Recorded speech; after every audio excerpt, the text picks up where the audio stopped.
A ver.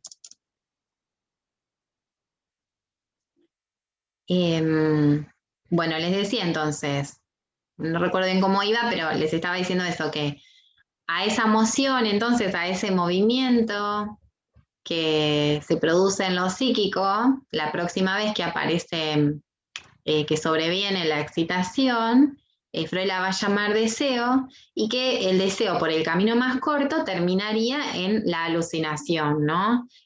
Como acá aparece esta idea de la identidad perceptiva, digamos que lo psíquico va a intentar percibir lo mismo, percibir de vuelta ese momento de goce, de la satisfacción, de la vivencia, ¿no? De la experiencia de satisfacción. Repetir la percepción enlazada, ¿no? Eh, y aparecen estos términos, proceso primario y proceso secundario, porque vamos a decir que el proceso secundario sería un proceso más elaborado en el cual no se intentaría obtener la satisfacción, digamos, del deseo por la vía alucinatoria, sino que se intentaría otros, de otras formas, digamos, satisfacer el deseo. Por ejemplo, nosotros conocemos el sueño como cumplimiento de deseo, o sea, el deseo inconsciente se satisface en cierta medida en el sueño, ¿no? Aparece esta idea entonces de que si, si la moción de deseo inviste nuevamente la huella que decíamos recién, bueno, eh, el hambre permanece, ¿no? Si el niño alucina el pecho, ¿no? Si el desear termina en alucinar, la necesidad perdura, ¿no? Entonces, lo que Freud dice es que ese intento, esa regresión, porque sería como ir hacia la huella, recuerden que en el aparato las huellas están más atrás, ese intento hay que frenarlo en cierta medida, y Freud presenta entonces la idea de proceso secundario. Yo siempre a los alumnos, para que traten de entender un poco qué sería el proceso secundario, les digo que el proceso secundario sería esta frase que Freud tiene, el rodeo para el cumplimiento de deseo. El proceso secundario sería todo lo que en la vida se hace para intentar cumplir el deseo, aunque sea por unos rodeos medio, por algunos vericuetos, de algunas formas, ¿no? Alcanzar, digamos, sustitutivamente el cumplimiento de deseo. Por supuesto que el deseo, por definición, no se puede satisfacer, porque lo psíquico siempre tiene que estar el deseo para que tengamos ganas de seguir haciendo otras cosas, ¿no? Se entiende como que el deseo siempre tiene que estar, siempre va a estar insatisfecho por definición y siempre tiene que estar en movimiento, como a la pesca de otras formas de cumplimiento, ¿no? Por ejemplo, se puede buscar el cumplimiento de deseo en un sueño o en otros sustitutos como son las formaciones del inconsciente. A todo esto, digamos, para el parcial ustedes, me parece que está bueno, yo siempre les recomiendo a los alumnos para prepararse para el examen o para prepararse para hablar de la vivencia de satisfacción, que intenten como desmontar esta descripción que Freud hace, que son 2 páginas nomás, de qué sería la vivencia de satisfacción, como que intenten escribirla, ¿no? Que ante el apremio de la vida hay una necesidad, que esa necesidad no se puede resolver por la vía de la excitación motora, pataleando, que entonces aparece el otro auxiliador y ofrece el pecho, ahí se produce la experiencia de la vivencia de satisfacción, esa vivencia deja una huella, digamos, todo este caminito está descrito en el texto mucho mejor que lo que yo estoy explicando, me parece que lo tendrían que poder como recorrer ese camino, en el caso de que les tocara una pregunta sobre vivencia de satisfacción, ¿qué podría ser? ¿No? Que es como el punto esencial de este práctico. Y después aparece esta idea del sueño, ¿no? Freud dice, el sueño es cumplimiento de deseo porque solamente un deseo puede impulsar al aparato. Fíjense el lugar que Freud le da al deseo. El deseo, él dice que es el motor del aparato, ¿no? Que los sueños cumplen el deseo, pero por un camino regrediente. Fíjense que en el sueño aparece esto del carácter alucinatorio, aparece como lo que decía Claudia, ¿no? Alguien podría soñar en un sueño diurno Alguien despierto podría estar soñando con un plato de papas fritas, supongamos uno que le guste mucho las papas fritas, o alguien podría soñar, ¿no? Con algo que deseara. Entonces aparece esta forma de trabajo del aparato que el deseo termina en alucinar, en la alucinación despierto puede ser o en el sueño alucinatorio. Fíjense que el sueño se llamaba alucinatorio porque eran imágenes. ¿Se acuerdan que el sueño decimos que es alucinatorio porque es en imagen? Bueno, Freud dice que hay mociones de deseo inconscientes que intentan regir durante el día, ¿no? Que querrían llegar al preconsciente, pero eso no es posible. El deseo inconsciente, digamos, durante el día no puede llegar a la conciencia, ¿no? Entonces dice que se encuentran con la censura. ¿Se acuerdan que habíamos visto que el aparato psíquico tenía como una barrera que era la censura que separaba lo inconsciente del preconsciente y la conciencia? Bueno, Freud, ¿qué está diciendo acá? Mientras alguien está despierto, esa censura no permite que el deseo inconsciente llegue, ¿no? Al preconsciente y a la conciencia.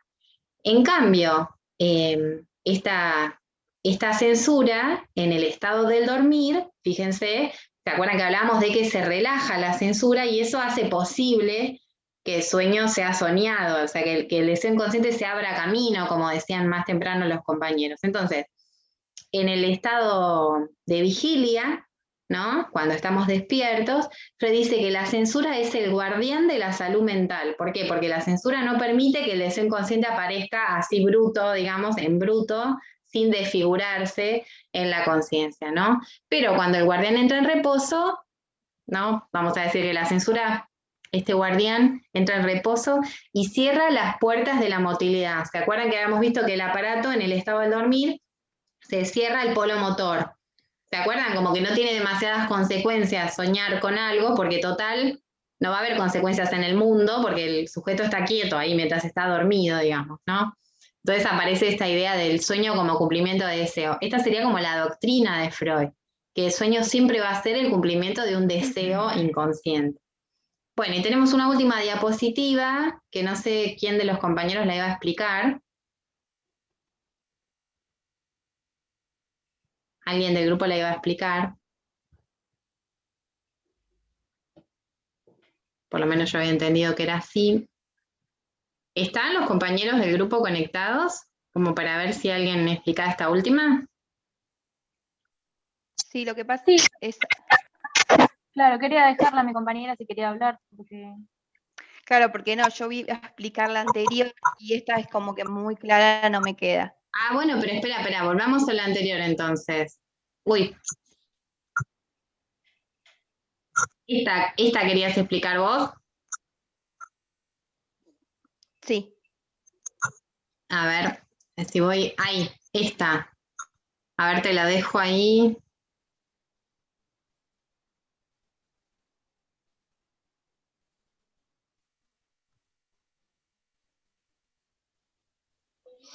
¿Qué sería? Que yo me confundí, Romina, y expliqué, pero bueno, igual vos si querés decir algo de esta diapositiva, ¿vos tenías algo pensado para decir de acá? Sí, por ejemplo, yo me había explicado yo en el texto mío, no sé si lo había entendido bien, pero por ejemplo, cuando Freud dice que cuando estamos durmiendo hay una clausura que no cuenta con la llave de mortalidad voluntaria, por ejemplo. Entonces, en ese camino progresiente por el cual veníamos transcurriendo, se va a topar con lo que es la mortalidad, con que la mortalidad está cerrada, ¿no? Entonces tiene que tomar un camino de reflujo, un camino regrediente hacia las huellas que quedaron registradas, donde se reanima todas las experiencias, las vivencias y las fantasías infantiles, que es algo que en algún momento se logra, según Freud. Claro, está perfecto esto que decís, como Romina, como que en el estado del dormir, entonces la dirección es regrediente, que es como que vos estás haciendo una relación con el práctico anterior, está muy bien. Y esa regresión, digamos, lo que hace es pisar o investir las huellas que quedaron de vivencias anteriores, y eso aparece como contenido en el sueño, tal vez. Uh-huh. Está bien eso. ¿Y algo más tenías para decir de esa?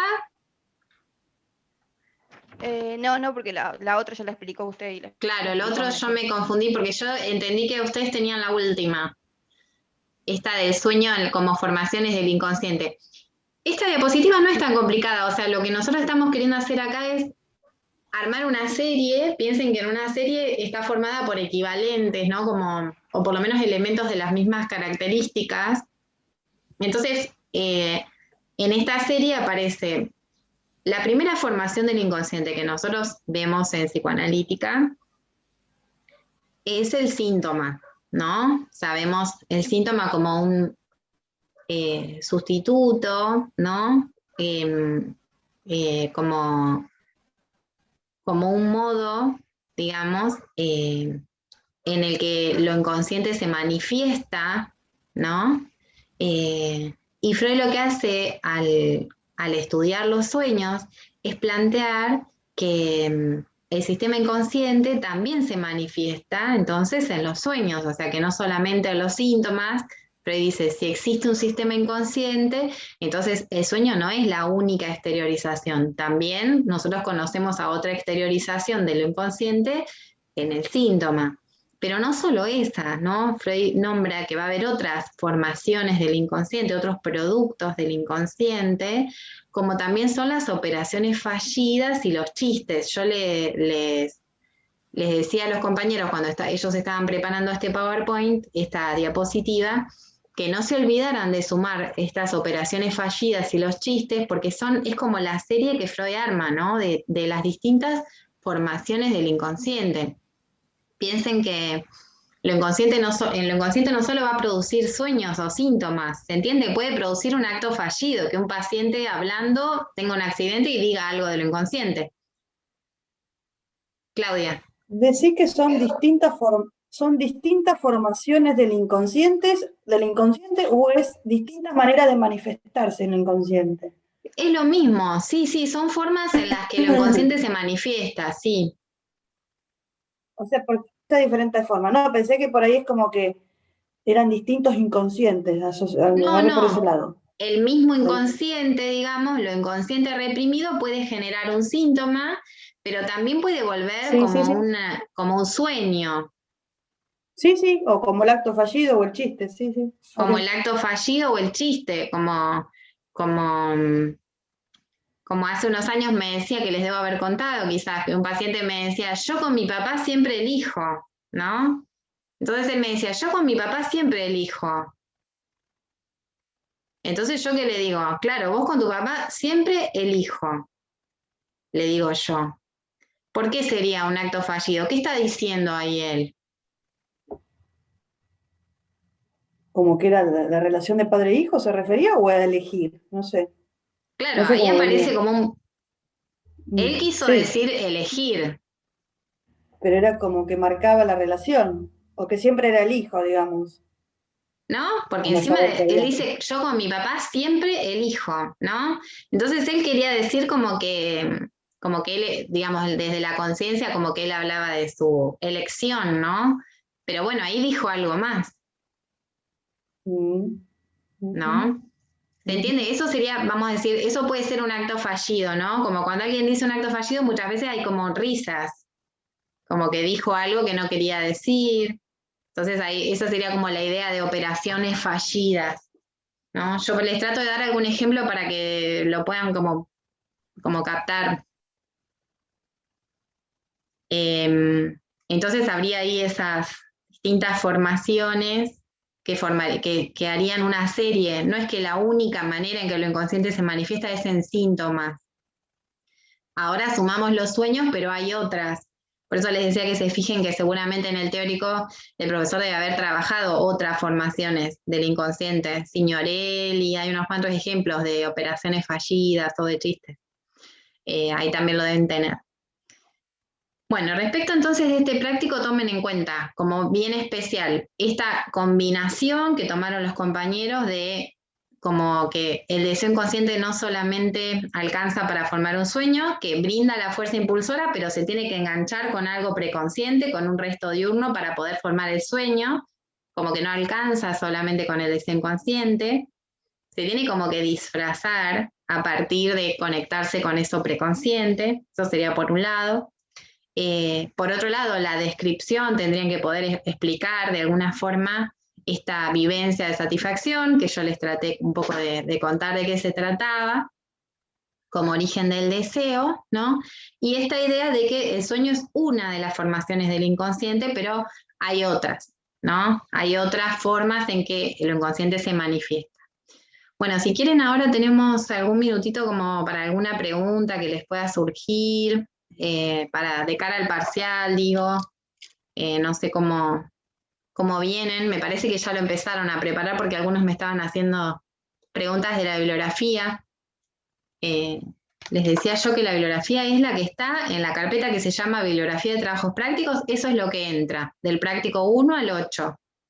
Aunque sea complementaria, Cecily entra, la conferencia 11 entra, pero es complementaria, pero igual entra en el examen porque me parece que ahí en la conferencia tienen muy bien explicada la condensación, que en el texto de la monografía por ahí era más difícil de captar, entonces por eso la ponemos como obligatoria porque los ayuda a entender.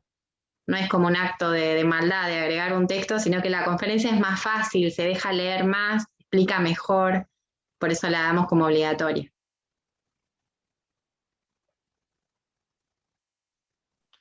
Profe, yo tengo una pregunta. Sí. Cuando habla de la experiencia de la vivencia de satisfacción, en una parte dice, cuando el niño hambriento llora o patalea por esta necesidad, dice, la excitación que parte de la necesidad interna no golpea momentáneamente, sino continuadamente. O sea, hace referencia a que si no sacia eso, no va a parar. Claro, porque Freud lo que dice, está buena la pregunta, Cata, gracias, porque lo que dice Freud es que a diferencia de la necesidad, digamos, el deseo, digamos, es algo que no golpea de una sola vez, dice Freud, como que no sería como el instinto, supongamos, que puede estar en un momento y desaparecer, sino que va a aparecer esta continuidad, digamos, ¿no? Esta constante de algo que hay que satisfacer. Entonces esta sería como la diferencia entre la necesidad y el deseo. La necesidad es algo que se puede satisfacer, como antes decíamos con Claudia, bueno, el hambre, entendido como necesidad, es algo que se puede saciar, pero el deseo no, el deseo golpea de modo constante, como que el deseo se mantiene, digamos, más allá de que se pueda saciar una necesidad. Por ahí sería como en el sentido de esa frase, Catalina, de la diferencia entre necesidad y deseo, ¿no? Cuando vos lo nombraste, perdón, Claudia, cuando vos lo nombraste era porque decía que persistía, porque el niño estaba pataleaba, y con esa reacción motora no iba a saciar la necesidad. Pero esa frase sirve para pensar esta distinción, ¿no? Entre el deseo como algo imposible de satisfacer, vamos a decir. Acá está preguntando, ahí vamos, Claudia, dame un segundito. Ahí está preguntando Patricia, ¿en qué texto está este tema? Este tema está en el apartado C del capítulo 7 de la interpretación de los sueños, que se llama Acerca del cumplimiento de deseo. Sí, Claudia, querías preguntar algo vos. Vos dijiste que cuando satisfacemos el apetito, en este caso, el deseo continúa. ¿El deseo continúa y se ubica en otra cuestión o el deseo de comer continúa? El deseo continúa en el sentido que se traslada a otra cosa. Ok, ahí ¿No? va. Como si comiéramos algo rico y dijéramos no, y nos quedáramos hablando de comidas, ¿no? Como si alguien se juntara, no sé, estos días que hace mucho frío, a comer una comida más de invierno, y dijera, bueno, la próxima que nos juntamos hacemos un guiso de lentejas, qué sé yo, no sé, supongamos que les gustara eso, ¿no? Sería como que el deseo pasó a otra cosa. Pero siempre relacionado con la comida en este caso, yo me refería a trasladarlo a otra cosa. Si estás, por ejemplo, comiendo con amigos, decir, bueno, después de esto vamos al shopping a comprarnos algo. No sé. Sí, podría ser. Los ejemplos, nosotros estamos dando ejemplos con comida porque partimos de esta, estamos queriendo ilustrar a partir de esto que dijimos hoy, pero pero sería lo mismo que hace... y está bien esto que decís, como que se podría trasladar a otra cosa, ¿no? Y esto de que el suicida en realidad toma la decisión porque no tiene deseo, no hay deseo de nada. ¿Se terminó el deseo? Y no sé, habría que ver qué suicida. Habría que ver por qué, Como regla general, digo, ¿no es claro, así? ¿O algo parecido? No, pero tengo entendido también que hay personas con depresión que se suicidan porque en realidad o sea, no quiero no decir su deseo, pero como que quieren saciar el dolor que están, o sea, no es que se quieren morir, sino saciar su dolor, calmarlo. Que es un Claro. deseo, sería. Claro, como un deseo de muerte. En realidad es difícil la pregunta esta, Claudia, porque nosotros como trabajamos caso por caso, habría que ver el motivo.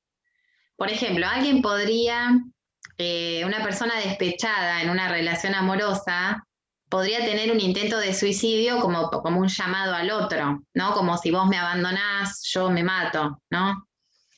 Y pasarse de largo y matarse, podría pasar, ¿no? Como hacer un intento y finalmente que funcione Entonces ese suicidio no es lo mismo que un melancólico que perdió, no sé, el otro día hablaba una paciente que falleció su mamá y el papá se está dejando morir, el hombre no quiere comer, no se quiere bañar, un señor muy, muy mayor. Entonces, no sé si sería un suicidio, pero rosa, porque el hombre está así melancolizado y si vos no comés, no tomás agua, no te movés. Cuando no hay más proyectos, digamos, de vida, nada más para... Digamos, supongamos que calificara como suicidio eso, si alguien muere así, es incomparable con la persona que le quiso dar un mensaje, que esto se lee de otra manera a otro, y ahí fue que esa muerte, o sea, habría que ver... no podríamos generalizar nosotros hablar de suicidio, la verdad es que no. Okay. Decir que el sueño sea un cumplimiento de deseo no significa que el deseo se cumpla, sino que es un intento de cumplir el deseo. Está bien lo que decís, Rocío, como el sueño como cumplimiento de deseo sería, el sueño persigue el cumplimiento de un deseo, ¿no? Digamos, en todo sueño se persigue el cumplimiento de un deseo. Amalia. Sí.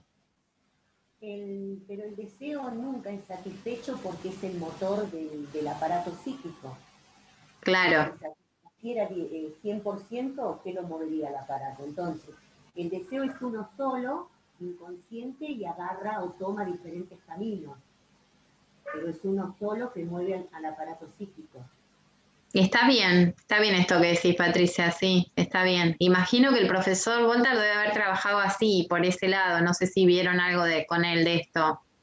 No, todavía no. Mañana, capaz. Claro, por eso es todo nuevo y medio difícil, por lo menos para mí. Bueno, es uno de los temas, es el tema más complicado por ahí, estos trabajos esta parte de la metapsicología, de esta primer parte del programa es lo más complicado, ¿no? Pensemos en posibles... dudas respecto del parcial, digamos, ¿no? Que les decía, bueno, a ver, ¿qué les surge de esto? Bueno, piensen, de los prácticos 5 y 6 podría ser o que les toque explicar el trabajo de interpretación de los sueños, ¿no? Cómo era el trabajo de interpretación, el método freudiano. ¿Se acuerdan que dividía el sueño en fragmentos, que pide las asociaciones, que tiene parecidos con los métodos de los profanos? Si tuvieran el práctico siguiente, podría ser que le toque explicar algunas de las operaciones del trabajo del sueño o decir qué es el trabajo del sueño o cuáles son las operaciones de la desfiguración onírica y explicar una. Eso podría ser una pregunta. Que les toque una operación, ¿se entiende? Que expliquen el desplazamiento, por ejemplo, podría ser una pregunta, o que den un ejemplo de una de las operaciones en el sueño de la monografía. Eso podría ser una pregunta. Guíense por los puntos del práctico. los puntos de los prácticos, digamos, ¿no? Si les toca del práctico 4, podrían tener preguntas sobre los tiempos del trauma, los 2 tiempos del trauma, o que expliquen el caso Emma, y entonces ahí tienen que explicar las 2 escenas, el efecto retardado, ¿sí? Yo estoy diciendo como medio como un pantallazo general de lo que podrían ser preguntas, ¿no? O, por ejemplo, en neuropsicosis que expliquen cómo se separa la representación del afecto y entonces eso va a parar al cuerpo o a una representación. ¿Se acuerdan esto? Que estamos como, digamos, yendo para atrás, serían como posibles preguntas. Son todos, lo que yo estoy diciendo son todos puntos de los prácticos, digamos. Ustedes si se guían por el programa y tienen los puntos esenciales de cada práctico. Yo te quería hacer una consulta, María. Sí. No tengo el texto acá, tengo anotado justo la conferencia 14 sobre el cumplimiento del deseo, que dice que en vez de servirse de la desfiguración, la censura recurre a la angustia que hace que el soñante despierte. Y eso me hace... ¿Me explicaste? Ahí estoy dudando. Igual la conferencia, nosotros no la tenemos una conferencia para prácticos. Para prácticos solamente tenemos el apartado C de la interpretación de los sueños. Bueno, yo estaba leyendo todo. Claro, vos estabas leyendo también los textos de teóricos. ¿Y cómo era? Perdón, léeme de nuevo esa partecita, Patricia, por favor. Es una oración que dice, en vez de servirse de la desfiguración, la censura recurre a la angustia que hace que el soñante despierte. Y esto me genera 2 preguntas. La primera, ¿en los sueños de angustia no hay desfiguración onírica?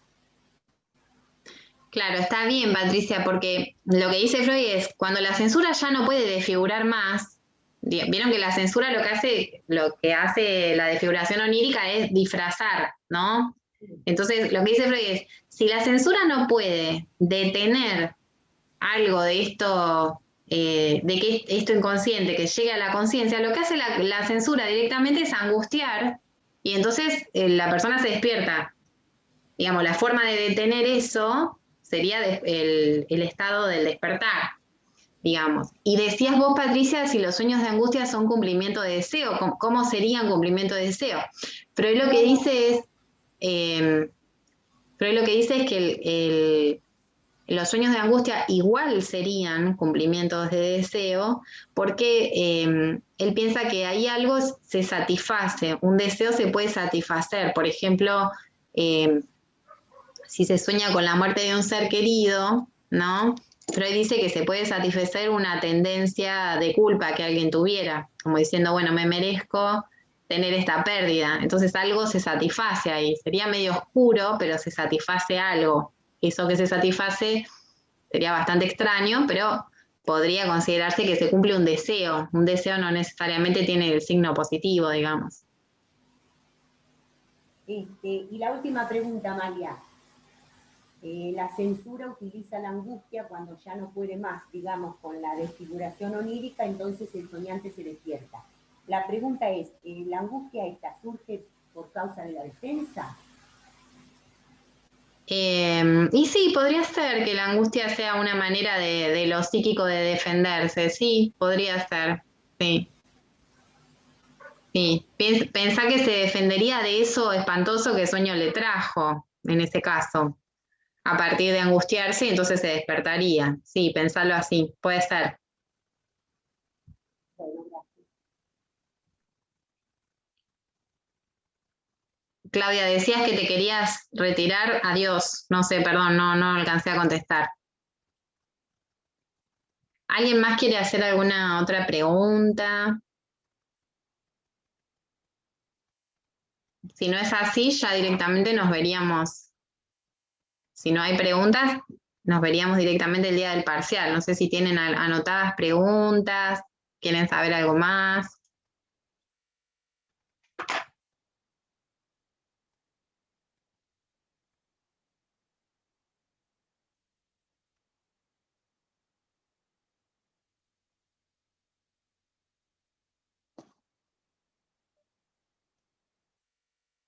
Bueno, voy a poner acá, voy a poner stop a la grabación.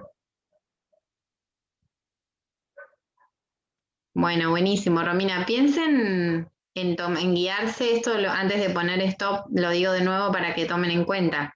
Piensen en guiarse para posibles preguntas por los puntos que tuvimos en los prácticos, ¿no? Eso es por ahí una manera de ordenarse.